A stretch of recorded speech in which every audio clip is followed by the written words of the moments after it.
అప్పటికి మోపిదేవిలో ఆశ్చర్యం జరుగుతుంది. ప్రధానమూర్తి కింద కలుగులో ఉంటుంది పాము, అందులో ఉంటాడు. వాయువుని వింటూ ఉంటాడు, వేదనాదాన్ని వింటూ ఉంటాడు. మంత్రాలు చదివేటప్పుడు దోషం ఎక్కువ వచ్చిందనుకోండి, స్వరంలో దోషం, కోపం వచ్చేస్తుంది.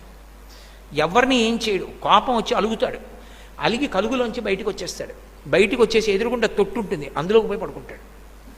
నేను లోపల ఉండనంటాడు. నాదం తప్పు వస్తోంది, స్వరం తప్పు వస్తోంది, నేను విన్నా మంత్రం అంటాడు. అప్పుడు వచ్చి మళ్ళీ స్వరంతో చదువుతారు మంత్రం.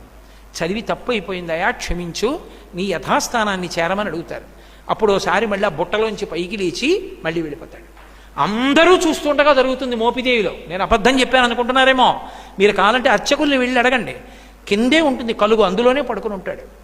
అందరూ చూస్తుండగా బయటకు వస్తాడు. స్వరం తప్పినా, అనాచారం ఎక్కువైపోయినా బయటకు వచ్చేసి అలకపాన్ పెక్కి పడుకుంటాడు. మళ్ళీ వెళ్ళి వేదం స్వరంతో చెప్తే లోపలికి వెళ్ళిపోతాడు. ఆ నాదాన్ని ఇష్టపడతాడు కాబట్టి సర్పరూపంలో పడుకుంటాడు. చిన్న అపరాధం జరిగింది, ఒకసారి బ్రహ్మగారిని నిగ్రహించాడు. ఆ కారణానికి వచ్చి పుట్టలో పడుకొని ధ్యానం చేశాడు. అగస్త్యుల వారు కనిపెట్టారు, అది మోపిదేవి క్షేత్రం, కృష్ణా జిల్లా.